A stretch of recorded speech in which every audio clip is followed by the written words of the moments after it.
calm down now, calm down, everything's going to be all right. Look at this wonderful array of football shirts we got in here tonight, all sorts of people, even a Wolves shirt, look.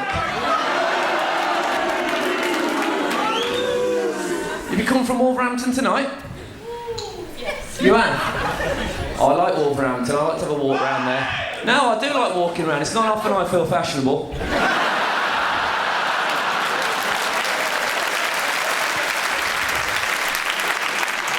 I'm bloody John Paul Gaultier in Wolverhampton. I was watching Richard and Judy the other day. There's a programme and a half. There's a few students' eyes lit up then. They had a phone-in about men who led double lives, men who've got a heterosexual relationship and a gay relationship, right? Obviously, it's a very sensitive subject. And whenever there's a sensitive subject on Richard and Judy, you're always thinking, come on then, Richard. Say the worst fucking thing anyone could ever say. So this bloke, you'd have seen this a couple of weeks ago, some of you. This bloke phoned in, he was clearly upset. I think he was from Manchester, and he said, I've been living with this guy, like, you know, and it turns out like he's got a wife and 2 kids, and I can't go on without him, I love him. And it was terrible, heart-wrenching stuff. And honestly, Richard Madeley, right, he said, yeah, I can understand you being upset. So what you don't like is him going behind your back.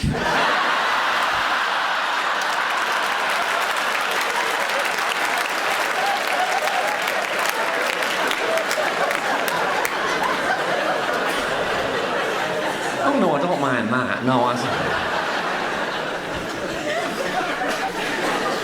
find you have to be very careful what you're saying on stage nowadays, you know, that you don't upset people. I was in Cambridge a couple of months ago on tour. Weird. Small world, isn't it? Anyway, I was talking about, you know, you get these people who you see walking around who are very, very stooped. You know, people who walk like this. It's a terrible thing, and you see them walking about wherever you go, and you think that's probably born like that, you know, so it's all right to laugh.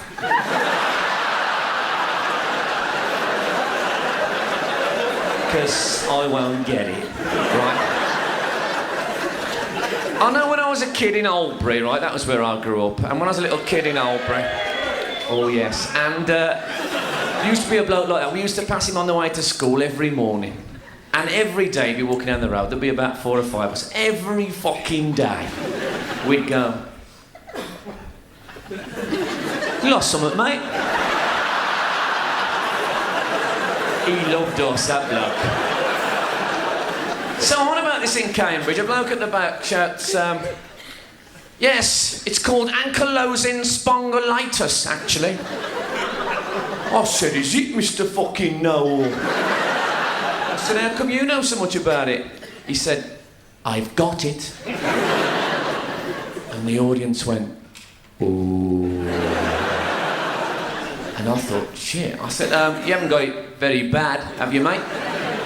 He said, yes, very bad, actually. And the audience went, oh.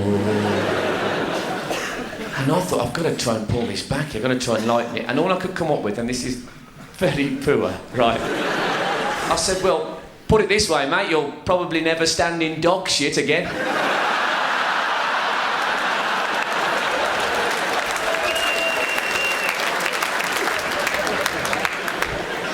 Didn't work. A weird thing happened to me. I was doing a gig in London, right, at this place, Covent Garden, and I got heckled by a Japanese bloke. Now, I've never been heckled by a Japanese bloke before. It's a very strange thing, because I was talking and he went, and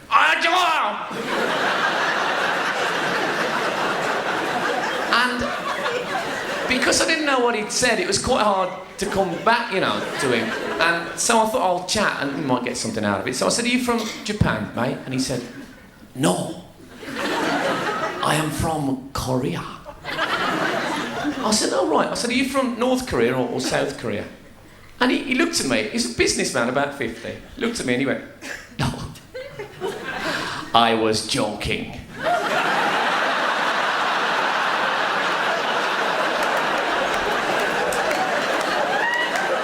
thought, well, I walked right into that one, didn't I? I can't believe I fell for the old pretend you're from Korea joke. Fucking, I've lost it, let's face it. I'm going to do a joke tonight. It was the first joke I ever wrote. I was 12 years old when I wrote this joke. And when I was a kid in Albury, I tell you, it lasted me, just that one joke, for 10, 15 years, right? Every time I turned up, they'd say, here he comes with his fucking joke.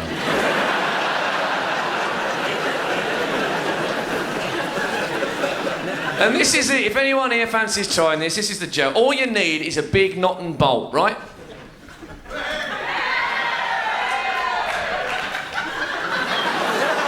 Okay. Bloke up there got one in his neck, probably.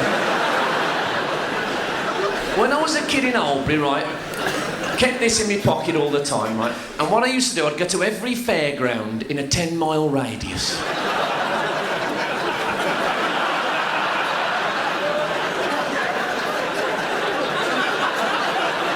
And I'd get on the big wheel, say, or the big dipper.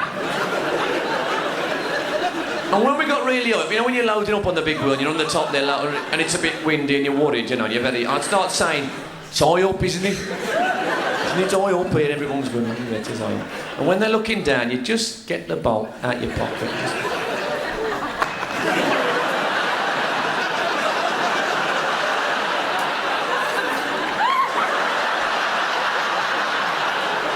Shit themselves, honestly.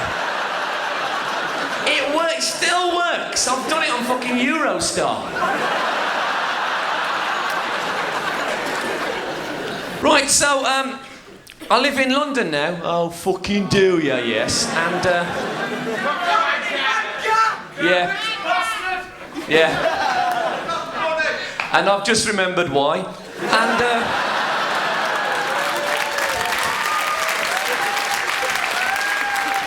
I should tell you this, actually. I did a gig in Bournemouth and I was talking about where people live and stuff. Yeah. You want to go back there, pal? Eh? Fucking... Yeah, back to Bournemouth. I saw you want to fucking go, mate.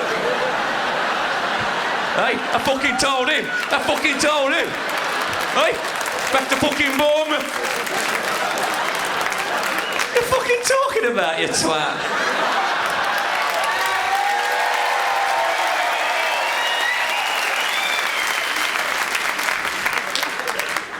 So there's this bloke in the second row, and I said, so you live in Bournemouth, mate? And he looked up at me like this. He's what they call a mouth breather, you know. A bloke who'd probably heard about breathing through the nose, but thought, why fucking risk it? So I thought, I can't just move on, I've got to talk to him, you know. So I said, you from Bournemouth, mate? And he went, yeah. And I said, so, what's it like here? And he didn't smile or anything. He just looked up and he went, shit. And I actually felt a bit bad about it because he didn't look very happy, you know. And I said, well, perhaps you should think about moving somewhere else. And I swear he looked up like really confused. And this is what he said. He looked at me and he said, but my house is here.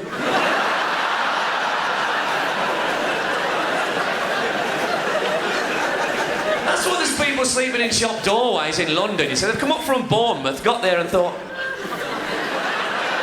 fuck, I forgot my house. So anyway, this was just before the tour started. It was a lovely summer's day and I'd gone out, right? And it was like lunchtime, all these people had gone out to get a sandwich. There was an office workout I saw. I was in Leicester Square, which, if you don't know it, it's on Monopoly. It's always very crowded in Leicester Square, and this office worker, he got the suit and tie, be a bloke in his early 30s, and what he did, he tripped, right? Not hilarious in itself, but this was what he did. He's walking along and he tripped, he did obviously in a lot of people. He went...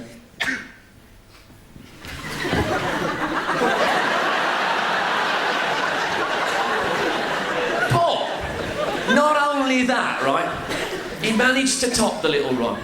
So he tripped, then he did his little run, but the whole performance went like this.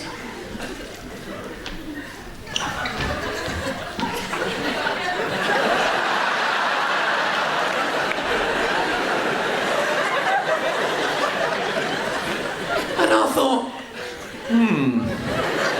now, either that bloke keeps a fucking accurate diary, or maybe he didn't trip at all. Maybe he was walking along there through Leicester Square and thinking to himself, I'm running a bit late today, actually.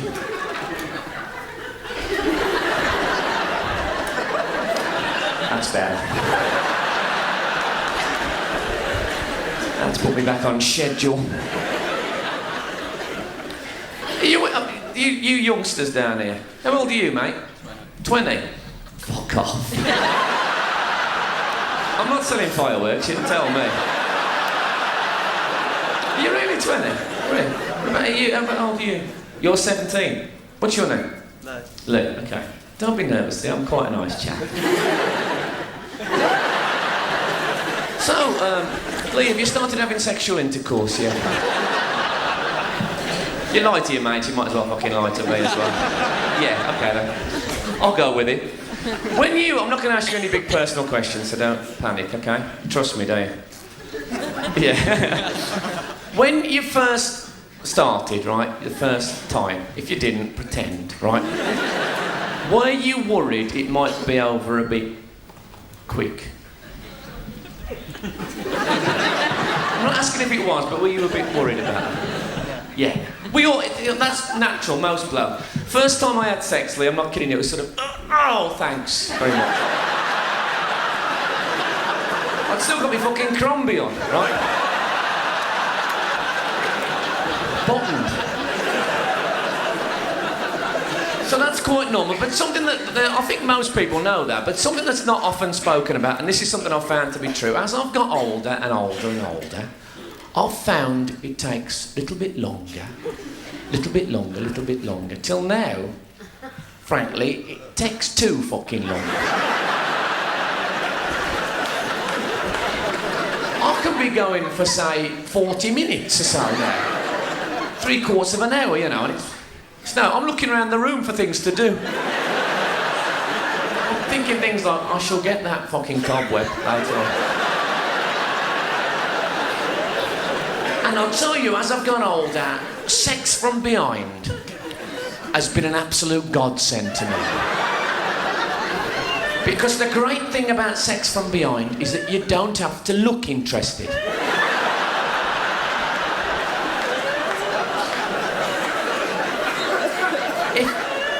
If I'm having sex face to face with a woman, I will put on a bit of a show, you know. For morale more than anything else. I'll be there going...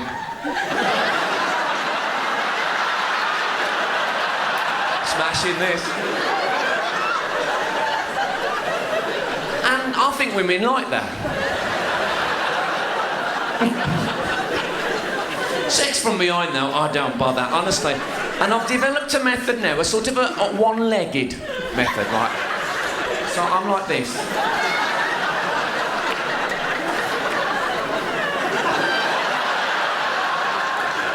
And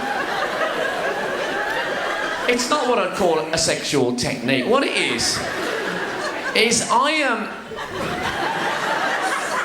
a slave to pins and needles. And I've found that if I don't change my pivot regularly, I lose a lot of the sense in my legs, right? Right, this bloke has a similar problem. One leg, that's the secret, right?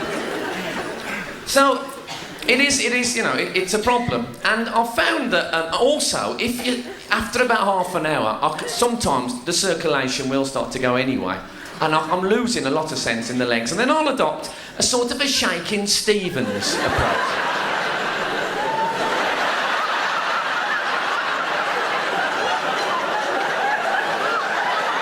And that seems to get everything flowing again, right? Let me give you a specific example. I think we know each other well enough now to talk personal. I was having, this has been about 6 months ago, I was having sex from behind, right, with a woman. A woman I regarded very much as an equal. And we'd been going, I would say, about 40 minutes, right? I didn't consult my wristwatch, but I have got a microwave with a digital clock.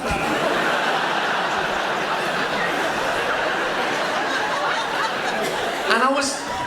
By the way, this is her back I'm representing here. Right, not the top of her head.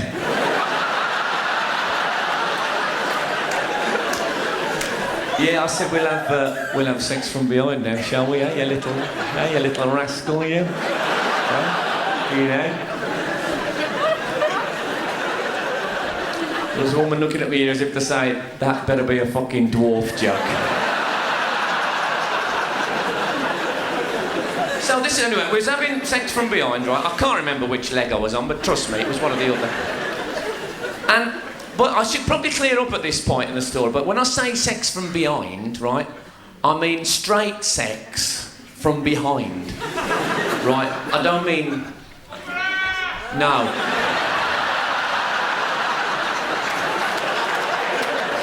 I don't mean sex from behind, I don't mean that, right? I wasn't taking a stroll down Cadbury Avenue.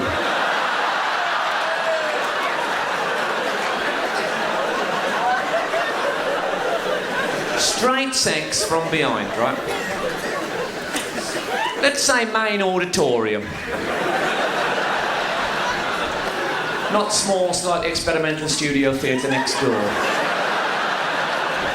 Which personally I find more challenging, but it's a cultural difference. Okay. So I say about 40 minutes, and I looked down, in the midst of it, I looked down at her back, you know, and I looked at it and I thought, it isn't just beautiful, her back. It isn't just beautiful. It's perfect. It's fucking perfect, her back. For maybe a mug of tea and an ashtray.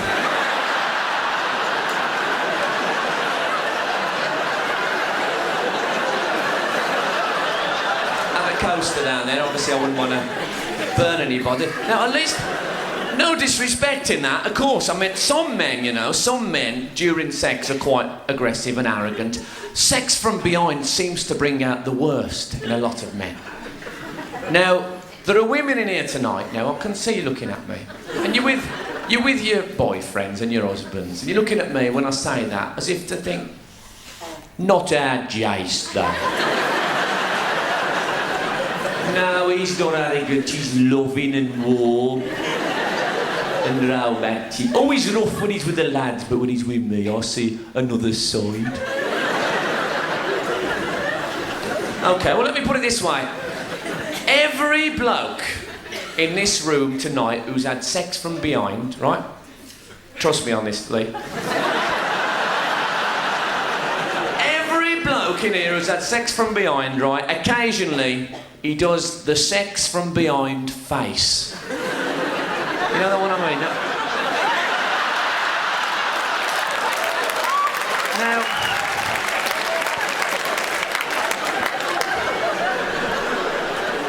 that's not about love and affection, is it, that? And again, I see that woman thinking, oh, not Jace, though. He don't do it. Well, you say that. The telltale sign is when you feel the flat of the palm on your back. That's when he's doing the face. Hey, tell me so they're fucking decorated, would you?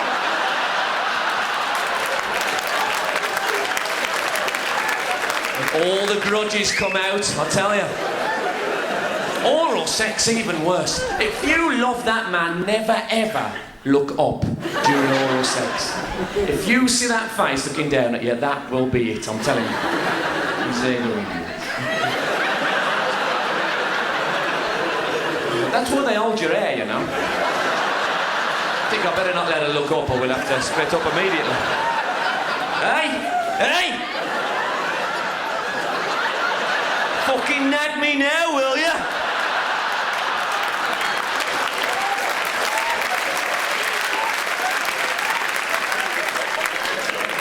Dearie me. Not me.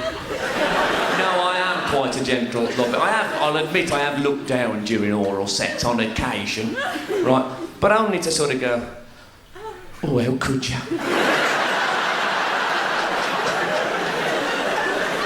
Which is tactically a mistake. If you say it out loud, I think... I heaved once, that was a mistake. It just caught me unawares. I just looked down and went,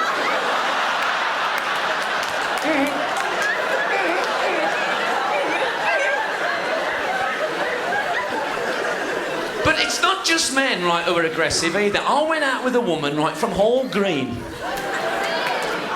And, not using. And she, I'll be honest with you, I was frightened to death of her. She used to treat, honestly, the way she treated me. Our relationship was based on me giving her oral sex. That was it. Occasionally we'd have sexual intercourse. Very, very rarely she'd do oral sex for me. She had to be fast asleep.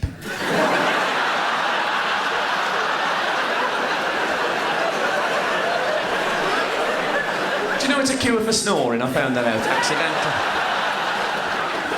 But I used to get round her house on a night. I'll tell you, I hadn't had a chance to sit down, not offered a cup of tea, nothing. I'd walk through that door, she'd go, fucking lick this now!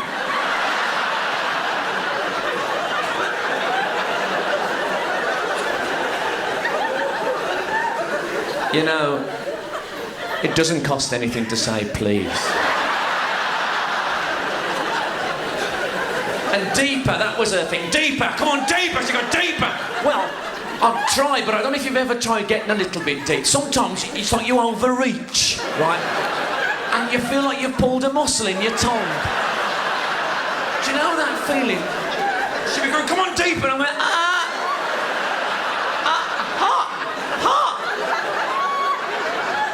I think I'll pull my muscle. I'm like, no, hit me. No, hit me. I'll pull my muscle. She'd be going, deeper, come on, deeper. I could taste the fucking chair.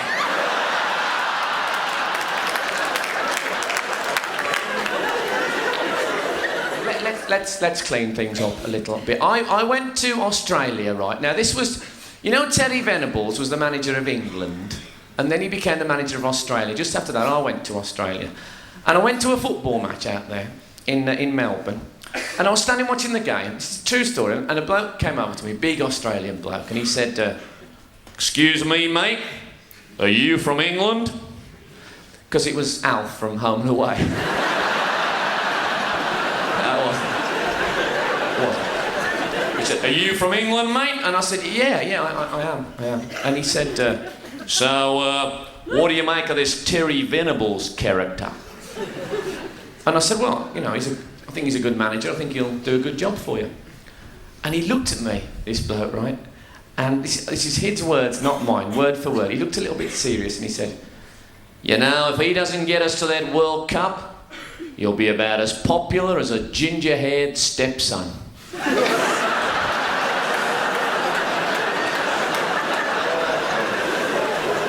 Fucking love that.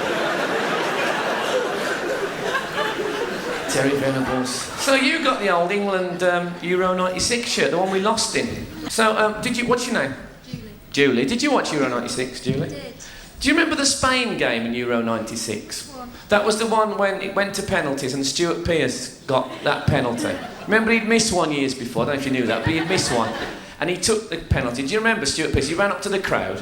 You must remember this. And Stuart Pearce was going, fucking God! Fucking God!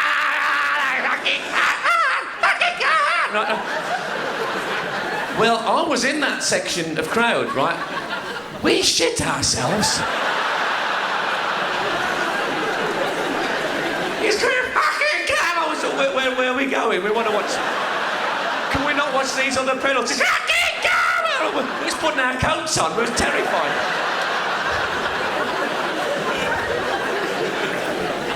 Oh, that reminds me, actually. Who was it, right?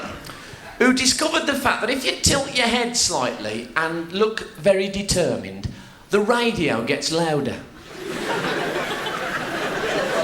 You know when people say, hold on, I just want to hear this on the radio.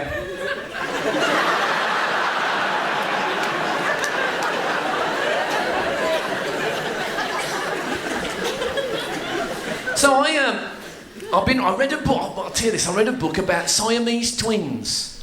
Fucking good book it was, only about like $5.99, it was really interesting. The first ever Siamese twin, you know the ones joined together, you're with me, aren't you? They, the first one ever, apparently, on record, was two blokes actually from Siam, right? They were Siamese, and that's why we call them Siamese twins, right? Well, they say they were from Siam, they could have been two Japanese blokes fucking about.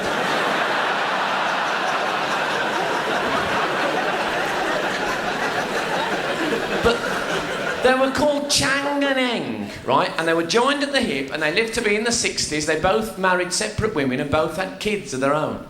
Fucking weird, right? And I thought if I'd have been the older one, Chang, who got married first, what I'd have been doing, I'd have got the fiancé round one night to discuss the wedding, you know, I'd have been sitting there with Eng like this, you know. Our Eng, as he probably called it. And I'd have said, right then, love, that's the reception sorted and the invitations and the cake. Any ideas on a best man? I'm fucking joking, aren't you? Also, it says in the last chapter that there was once Siamese triplets born, and you could, in fact, you could have. So there's no limit to the amount of children you could have that were joined together like that. It said you could even have Siamese sextuplets, 6 children joined together. And I thought that'd be fucking brilliant, wouldn't it? Because get them about 2 or 3 years old, every afternoon I'd be out in the garden bending free kicks round them.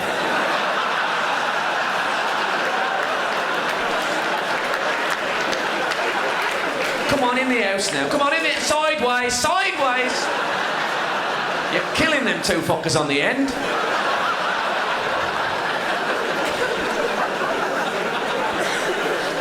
I read Superman comics as well. Did I spit on you then? I'm sorry. I read Superman comics and I love that, you know. And I don't know if you're aware of this, but recently, big mistake in my opinion, they've changed Superman's uniform. You know, he always had the blue with the red cloak and stuff. Now he's in a sort of a white and blue sort of streak thing that comes up with like a headband and a lightning thing, and it's rubbish now, right? And I don't think people are going to recognise him anymore.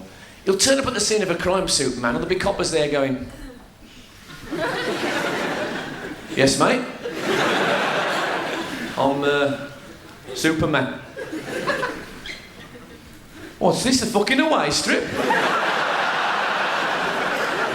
They won't recognise. This is the bloke they don't recognise when he puts fucking glasses on.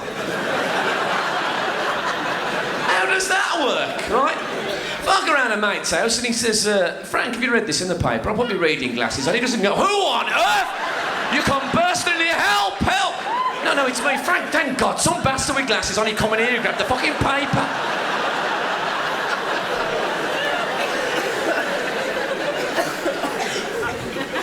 The bloke looking at me down here is to say, "Superman putting glasses on." Fucking on about there. There is a problem, I don't know if you're aware, there's a thing called observational comedy, right? Bit of an explanation. This is how it's supposed to work. Something happens to me, right, in my life, and I think, God, that's funny, right? And then I come on here and I tell you lot about it, and you think, that happens to us as well. And that's how it works. It's called the laughter of recognition, right? Now, on occasion, I have completely fucked this up. Because just because you do something, you think everyone else does it, and that's not necessarily true. For example, when I grew up in Albury, like a little kid, really little kid, me and my mates, whatever happened to us, we'd do a little soundtrack for him. So if my mum said, "Your dinner's on the table," I'd say, "Me dinner! Dun, dun, dun, dun, dun, dun, dun, dun." If the dog come in, I'd say, "Mum, the dog's coming in."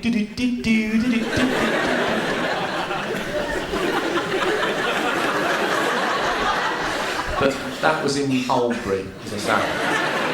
People of Birmingham are giving me that look that says, "Were you a bit retarded?" And that's the danger, you see. I had this other idea. I did this gig in London, and it's quite a posh club, and I thought I'll try a bit of new material tonight. I thought, now this is something, everybody does this. I'll do this, and they'll go, "Oh yeah, we do that. Ha, it'll be great." So I went on, right, and I said, you know when you're having a bath or a shower and you get out there, I said, and you're drying your arse. said, you know, when you're really fucking dry. I said, and sometimes, not always, but sometimes, it's a white towel.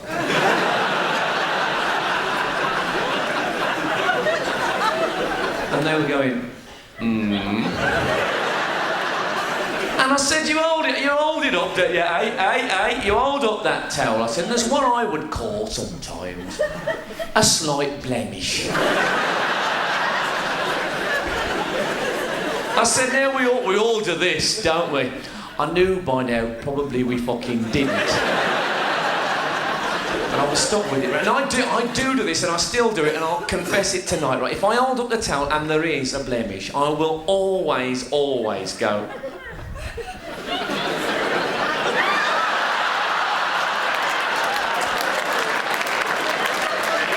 Why do I do that? What else is it gonna be? I have never, ever in my life gone, Ovaltine. Thank God for that. I had a worse one, and this was something, again, I really did presume, well, every bloke, certainly, I really presumed did this. And I started talking about it one night on stage, just as if, you know, taking it for granted, and those blokes going... They were shocked, right? And this is it. And this is what I used to... I don't do it anymore. But, if I was going anywhere, there was any chance whatsoever of sexual activity, no matter how unlikely, I'd have a good bath and a scrub, which I think most people do, you know, get as clean as you can. And then, as a bonus, I used to go over my genitals with a lemon-scented wet wipe.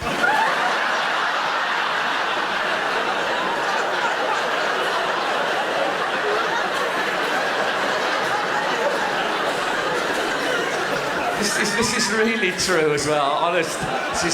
It wasn't a sexual thing, it was a sort of a courtesy thing, really. I thought this might be a nice surprise, perhaps, for some woman later on. She'd be there going, oh, God, this is gonna be... Oh. It's like opal fruits.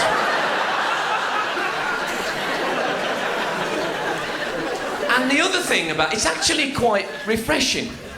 You, the blues fan there, man, you should just try it once. Honestly, it really gives you a bit of a zing. Whereas, I don't know about you, I find toilet duck a bit too abrasive. Do you know what I mean? You know, it's like the advert says, you know, it does get under that ridge, but there is a scratchiness which I don't like. Whereas, I made that up actually, mate. Don't ever try toilet duck, you'll fucking hurt yourself. But the lemon-scented wet wipe, try it once for me. They come in individual sachets from Kentucky Fried Chicken. Have a two-piece dinner, fill your pockets. Honestly, it's worth it. And the other brilliant thing, again, true, it dries to a sheen. You can see your fucking face in my helmet, I'm not kidding.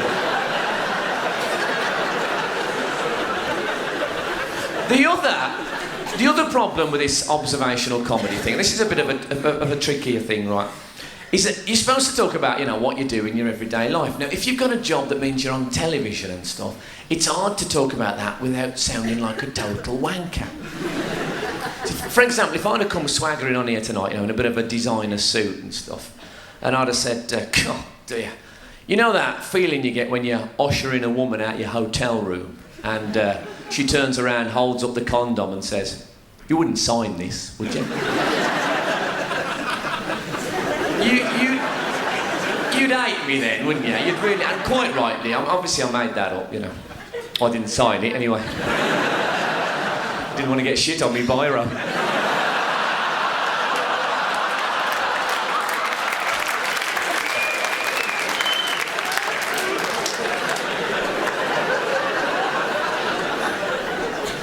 Not only have I let you down, but I feel I've let myself down.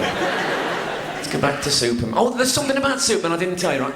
If anyone who ever read a Superman comic, right, in the sort of 70s, will remember one advert which was in every one, and it was an advert for X-ray specs. It was a bloke with a big, thick pair of glasses on, looking at his hand like that and going... And he could see all the bones, all the skeleton in his hand, because he'd got these X-ray specs on. And when I was a kid, I used to look at this advert and think, You know, if I'd got X-ray specs, I wouldn't be looking at me fucking hand. If I'd got X-ray specs, after about 3 or 4 weeks, everybody would be able to see the bones in my hand.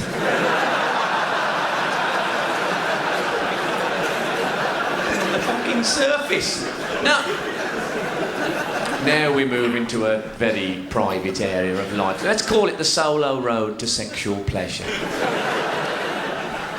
Now, I'll be honest with you, it's something I'm not even sure if women ever do it, and I've always been too embarrassed to ask, right? But every fucking bloke in the world, except the one you're with tonight, does it, right? I personally, I'm not going to do a questionnaire on this, I started when I was about 13, right? And for a bloke, when you first start, I'm not kidding you, it's like Christmas Day every morning. I used to set the alarm for about 4. I thought, you know, I'll get 9 in before I go to school.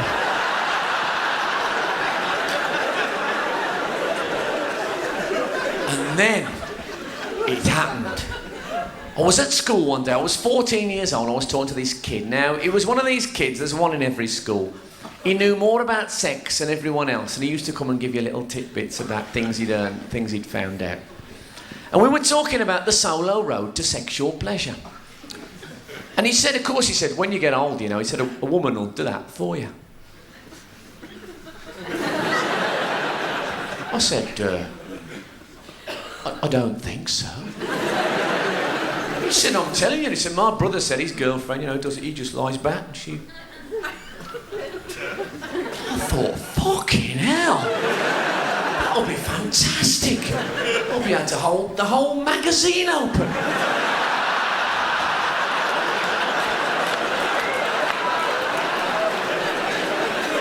The bloody money I wasted on that music stand.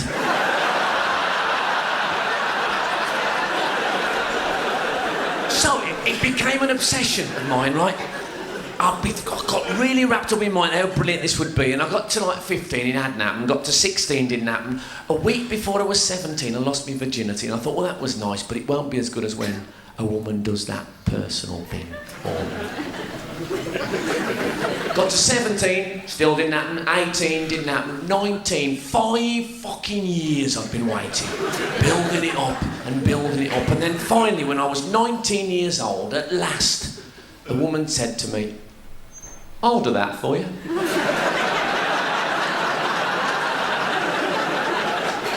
I hadn't heard her come in.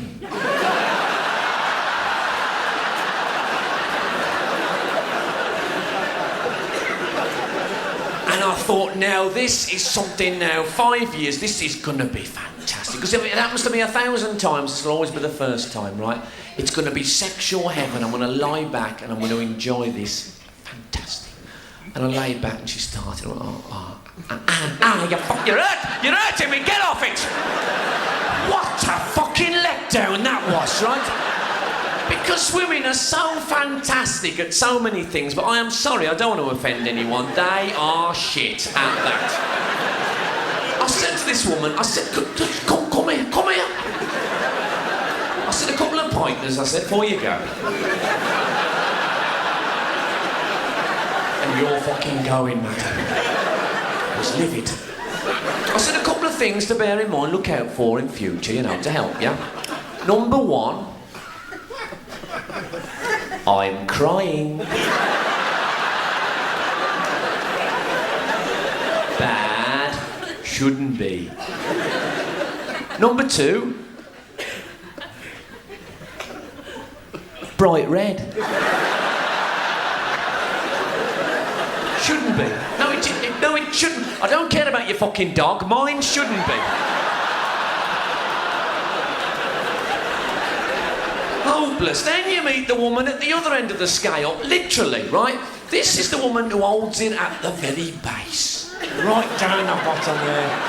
Waste the fucking time down there. Right down the bottom in a vice-like grip. She can be there for, an hour. Easily.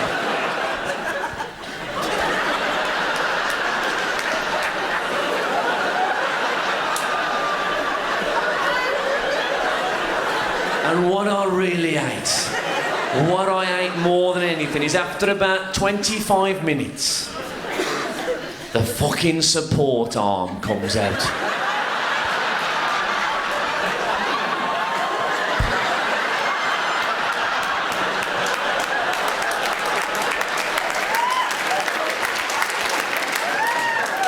I hate the support arm.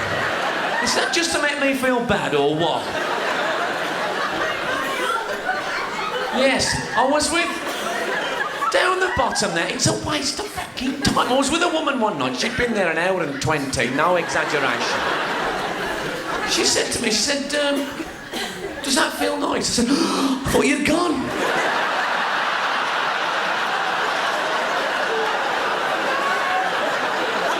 Oh, she made me jump. Can I just offer a bit of advice tonight? Now, take it or leave it. Down the bottom there, waste of fucking time. Right? As far as sensitivity is concerned, the helmet is the centre of the universe. The rest is just something to fucking stand it on there. It's like a plinth for the helmet, you know? Like a golf tee. And also, you don't need a fucking hoist like that. As the old song says, one finger, one thumb, keep moving. Gentle. It's no coincidence that it was a bloke who invented the OK sign. You know, you see blokes in the street saying, you alright, careful? Oh, I'm fucking brilliant, mate. Fucking brilliant. You alright, Susan? No, I'm tired. Now, there's women in here tonight, understandably, right, who are thinking, you arrogant bastard. If you had to do it for a woman, you would not know where to start. You're right, I'm hopeless. I am hopeless. I don't know the equipment well enough, you know. Whereas I know mine at the back of... Oh, never mind what I know it like. But anyway, if I am asked, I will have a go, you know. And I know I'm not good, and I'll explain that, but I will try, right? And I adopt a sort of a getting biro off the back of my hand approach, right? So the woman will lie back then, this is the middle section. And I'll say, I'll do my best for you on this one.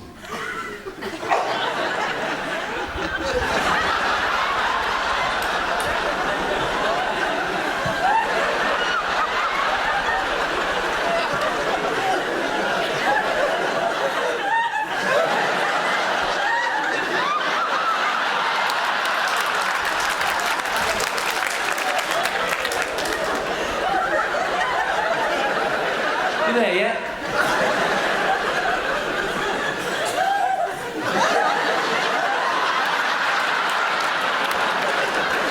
I'm hopeless, honestly. I have to try and go out with women who are sort of self-basting.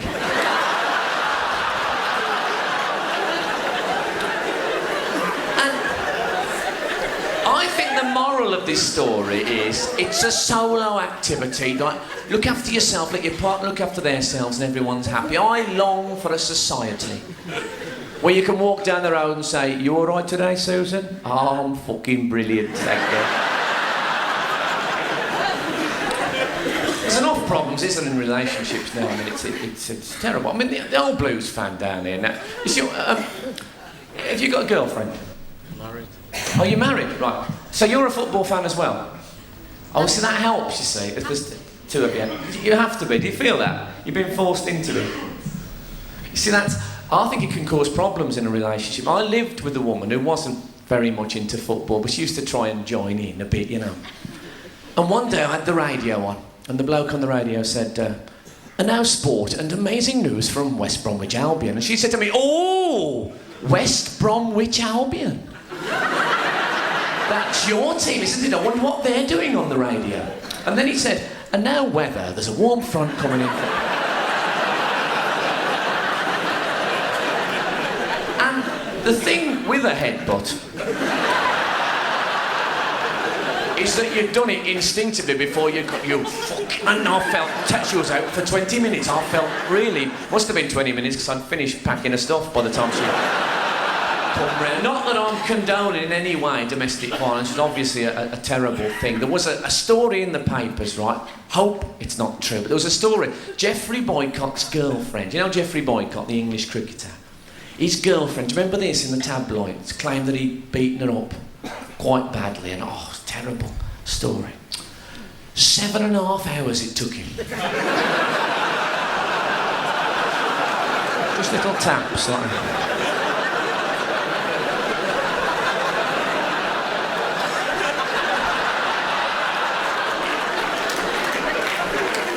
Just get me in, love. So look, I'm gonna leave you now with one last story, and this is true. I know I keep saying this is true and this is true, but if you knew how much of this act was true, you'd probably phone the police.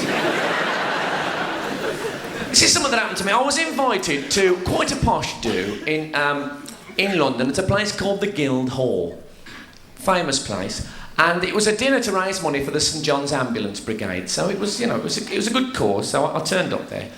And the guest of honour was the Duke of Edinburgh. Now, I know a lot of people are not that keen on the Duke of Edinburgh, and I'm not that, you know, crazy. And I was in a line of people to shake hands with him.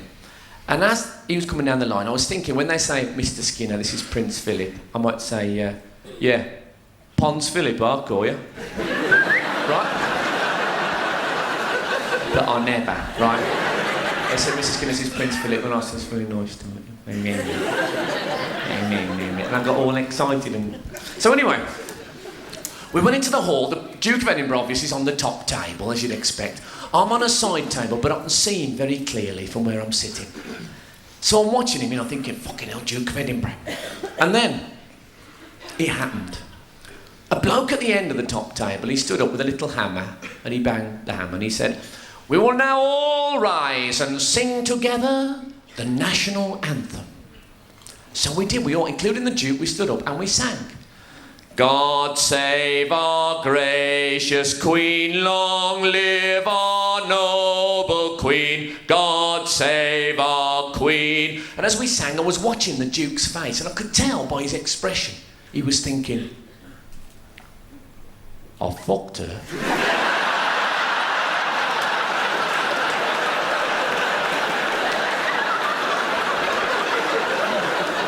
Really smug he looked.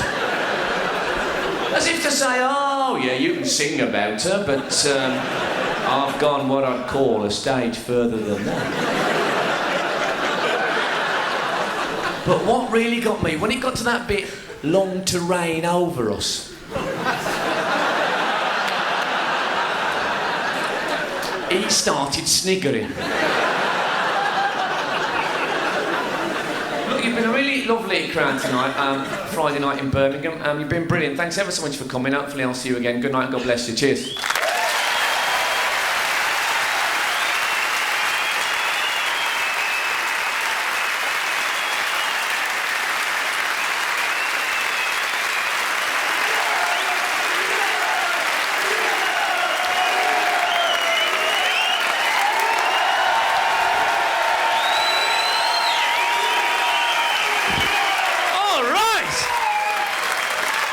That was lovely, warm, big... I've gone all sort of tingly emotional now. Now, these gigs, obviously, playing in Birmingham is special, and so now that was great. I haven't felt this emotional since they took Bullseye off. Oh, I miss that. Don't you miss that? It was the best show on fucking television. I mean, any show where you can watch two blokes from Tipton worrying about whether or not they can win a fucking speedboat.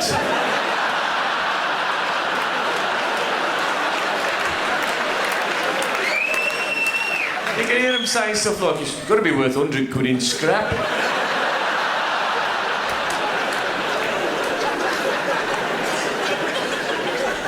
My favourite bit, though, on Bullseye was Bully's Prize Board.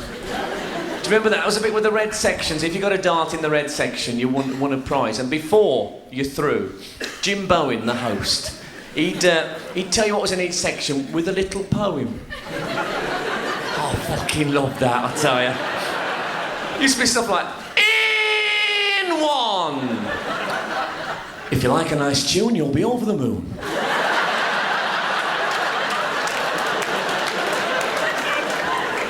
With his Philips radio cassette player. The prize is always a slight calm down from the build-up. And when I was a kid, it was my fucking ambition, just for 1 week, to do Police Prize Board, right? Not to take over from Jim, obviously, the master. But to write the script, to get the presents in myself, you know, just organise the whole thing. You could have Jim saying all sorts, couldn't you? You could have things like, in two. If you keep it tight, you'll be up all night. With this leather cock ring.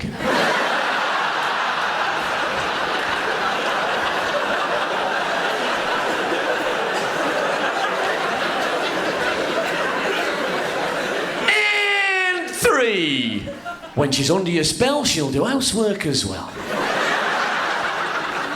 It's a Filipino child prostitute.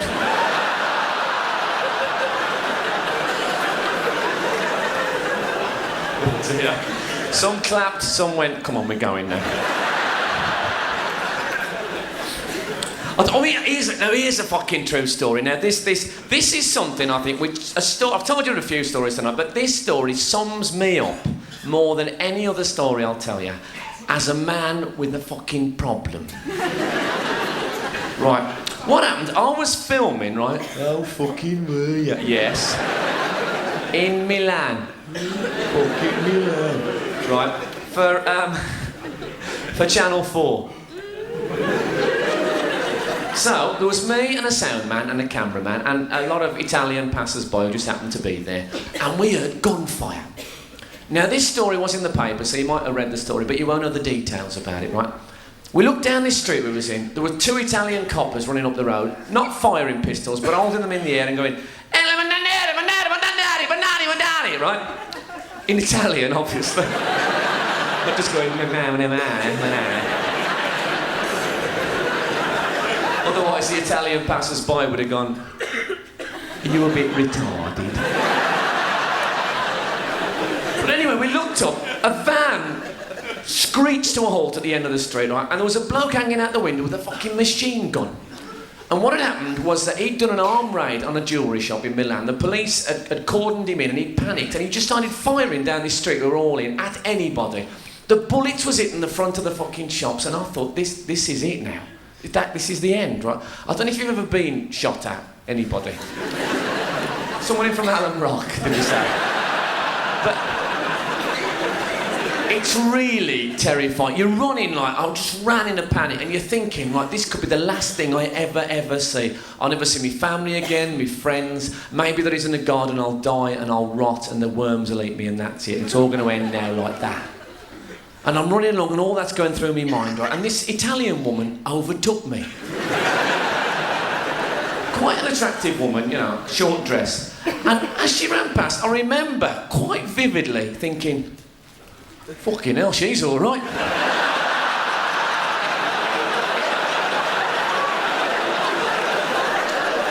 In the very jaws of death, though. And people say that's a bit sexy. It's not sex, it's a fucking illness, is what it is, right? It is an illness. It's like breastfeeding, Frank. I have a real problem with breastfeeding, right? Not me doing it, obviously. But now in the 90s, and this is a brilliant thing, I think, women feel sort of independent, self-assured, confident enough to be able to breastfeed in public. Great, I really respect that, but I get a bit awkward with it myself, right? I was in London, there was a woman I saw breastfeeding a kid in the fucking park, right? In the fucking park. And I stopped and I said, good on you for fucking, well, I've got me knob out, actually.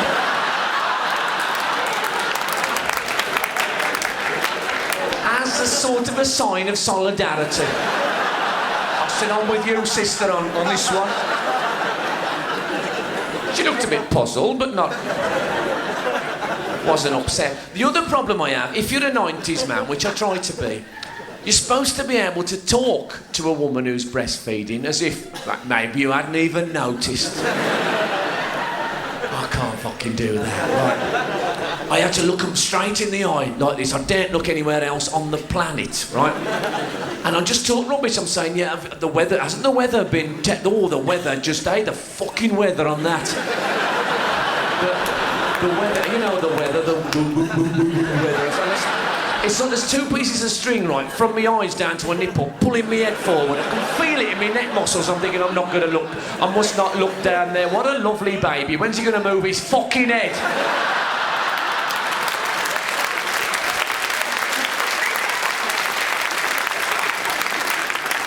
I got a reputation in Albury, like with my mates' girlfriends and wives. He used to say, oh, he loves kids, you know.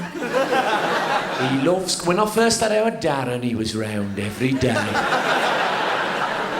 Fucking was as well, I'm telling you. I'd be going, oh, little Darren, he lovely little Darren. He's hungry, you know.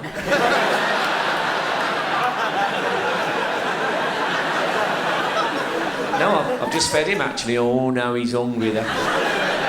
He's fucking starving.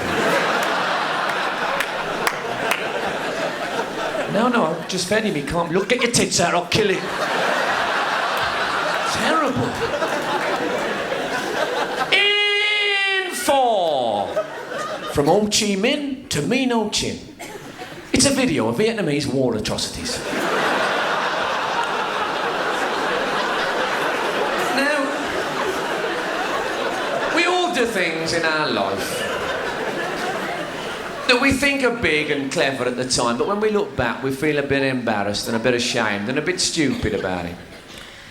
Such a thing, right, happened to me about 15, 16 months ago. What happened was I had a fling, it was no more than that really, 3 or 4 weeks, with a 16-year-old girl. No. Now, I'm embarrassed about it. I'm not telling you to brag, really. I mean, looking back now, it was just some male vanity, pathetic thing, you know. And at first there's something exciting about fucking someone who doesn't remember the Ninja Turtles.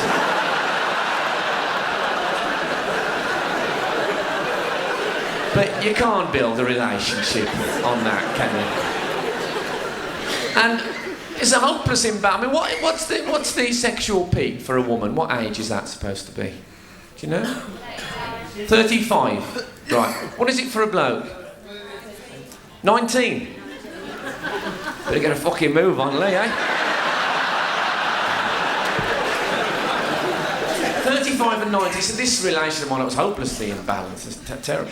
So if with a bloke, when they measure a bloke's sexual peak, that's when he can have sex over and over and over again, I presume. The most, that's his peak. Is that right? So how do they measure it how do they measure a woman's sexual peak?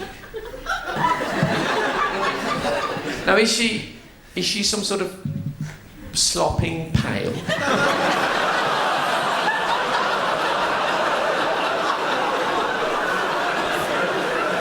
Wish I hadn't said that.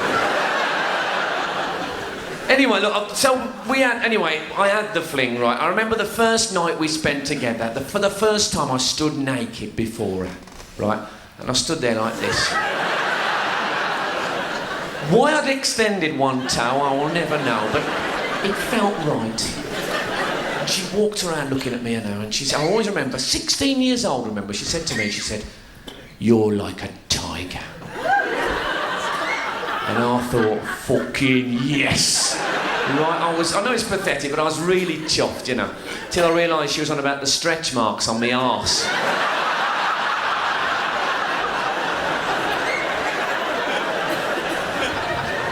Anyway, we carried on, right, and we had some things. She was from Albury, by the way, so we had that in common, and a few other things we both liked, but generally the age thing was a big problem, you know.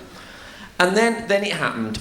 I went out one day and I left her in the flat and I was gone for no more than a couple of hours. When I got back, she had broken my 1966 England World Cup mug.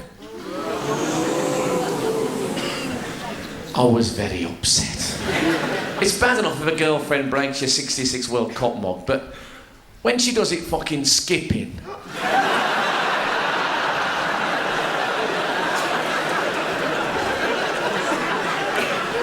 So she could see, obviously being too young, she hadn't really got the significance, but she could see I was very upset about it. She said, oh, well, sorry, I'll do anything to make it up to you, anything. I said, will you? She said, yeah. I said, what?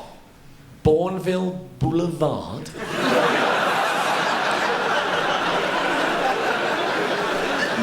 No, she said, but she said, I'll do oral sex.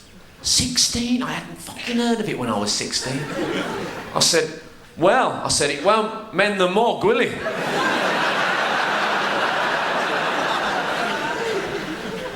But it won't do any harm.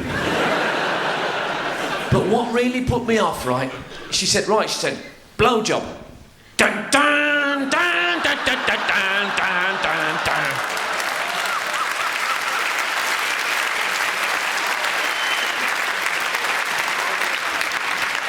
No, but she did do it though, and you'd think it would be fantastic, like sexual heaven, but in fact it was one of the worst moments of my life.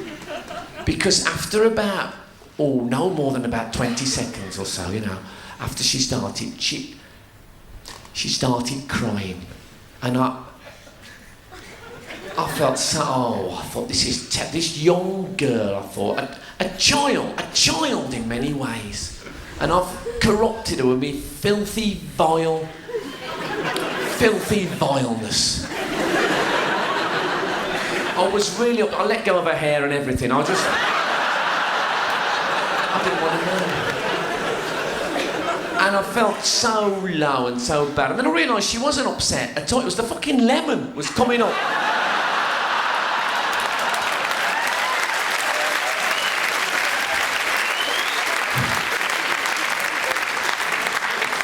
I'll tell you something though, this is a terrible thing, but I remember her saying to me quite clearly, she said, you're not going to put me in your act, are you? And I said, oh no. I said, never. I said, if I told them how old you were, they'd boo me off stage, you know.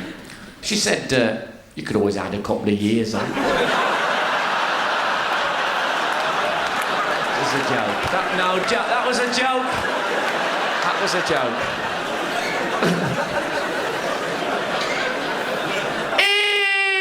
In 5, you'll drown in a flood of shit, spunk and blood. With this internet guide to gay porn.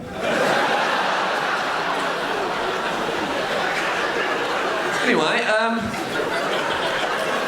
one last story. This again is true, right? And it involves a mate of mine.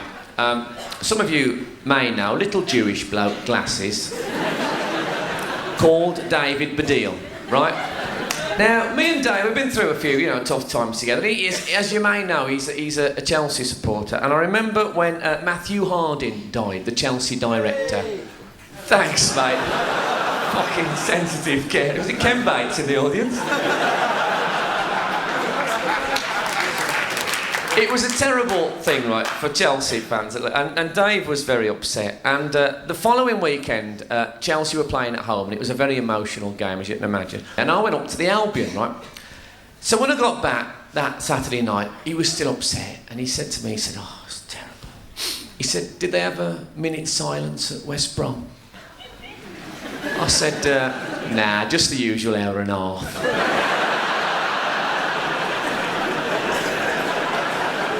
But me and about 8 mates went up Chelsea last February, and Bill Clinton was fucking furious.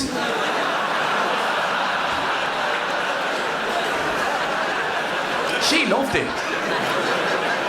She said to me, she said, for an ugly bird, this is a bit of a treat. I said, that's very broad-minded of you, Chelsea. And post-feminist in a lot of ways. Anyway, me and Dave, right, we had an invitation. This has been just over a year ago. We were invited to a film premiere. Oh, fucking weird. Yes. And like I say, I'll leave you with this story, because I know you've got pubs to go to and things. Now, so the film, which is one you might know, is called Loch Ness. Seen Loch Ness, anybody? Yeah, what do you think? Crap. It is crap, yeah. Terrible film, but as Dave said, it's free. So we went, right, and the film company, they flew us up to Inverness, because as you may know, that's where Loch Ness is near there, and so that's where the film premiere was. And it was a bit of a celebrity bash. Annika Rice was there. Lovely. And Nicky Clark, the celebrity hairdresser. Bit of a ponce, but well known. So we got up, we saw the film, which was not good, right? And then we had a very nice meal after that. And then that night there was a big posh do and a dance, and we was having a great time. I'd put a suit and tie on, I'd fucking gone for it, right? And I was talking to this attractive woman, and we were getting on well. I thought, I'm having a fantastic time here. Then I saw Dave walking across the dance floor, right, doing this. Now, I'd lived with him for 6 years. I knew what that meant, right? He came over and he said, I could do with the shit.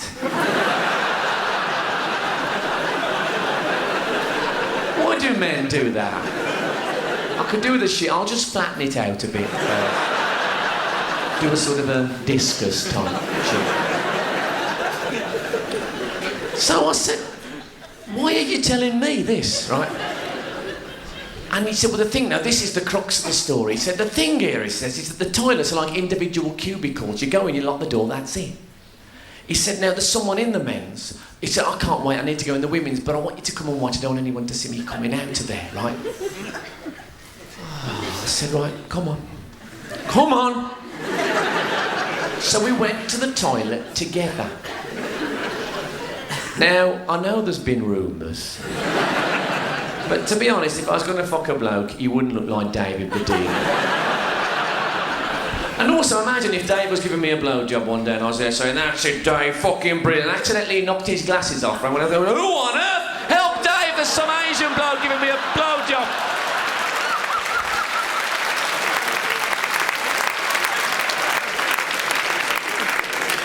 Anyway, we walked down, right, to the men's toilets, right? We didn't walk like this, I don't know why I'm doing it now. But we got to the men's toilets and he was right, there was someone in there, it was locked. But by now, there was someone in the women's toilets, that was locked as well. Now Dave was in a bit of a panic, he was saying, I can't, wait. The circles were getting faster, anyone could see that. I said, just calm down, I said, there's got to be another toilet here. So I went down and round the corner, and there was a disabled toilet, just one, but it was empty. So I said, Dad, there's a disabled toilet. He said, oh, thank God. He put down his pint of lager, and he went in, right? So I thought, no need to keep watch, you'll be all right in there. So I walked back up the corridor. Now, as I walked up the corridor, I had this idea. Now, this doesn't show me in a very good light. But I didn't intend it for public performance, it was just a mate messing about, right? So don't judge me too harshly. So what I did, I tiptoed back down the corridor like this, right? To the disabled toilet. And I stood outside in silence for about a minute and a half, till I knew Dave was good and settled. And then, very gently, I put my hand on the door handle, right? And, as I say, don't judge me too harsh. Didn't mean any harm. But what I did was I went...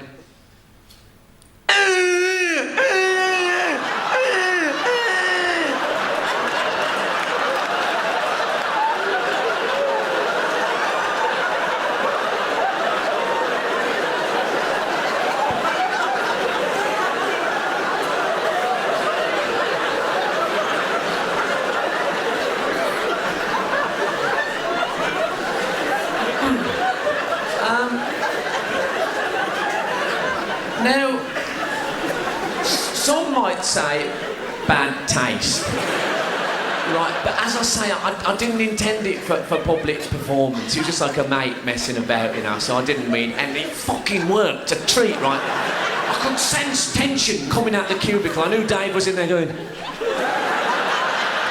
I started really hammering it up. I was going...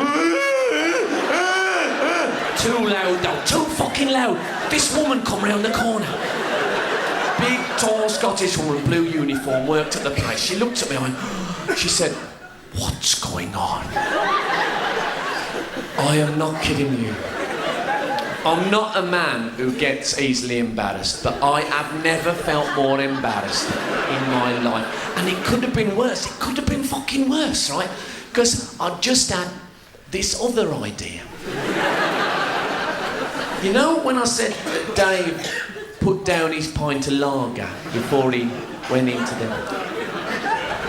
Well, I thought it'd be a bit of a laugh, you know, to start really going... And then tip the lager under the door.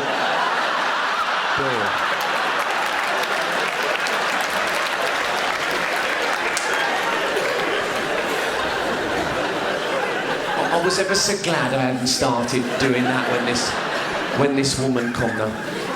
And as I say, she looked at me and said, "What's going on?" And I confess this now, and God help me for this, but I actually toyed with the idea of going... I would have felt terrible.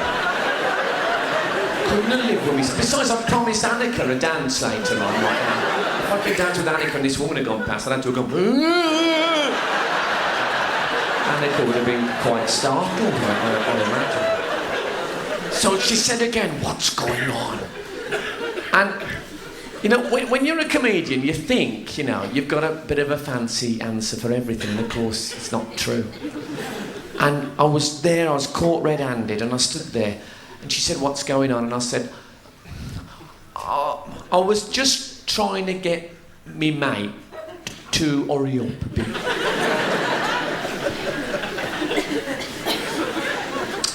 Okay, let me get this right then. I'm the bloke, right, who, when his disabled friend goes to the toilet,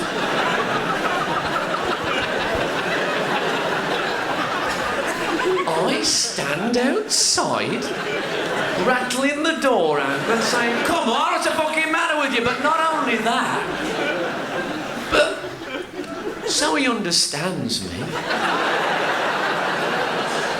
By way of translation, really. I do it in a bit of a mongy voice.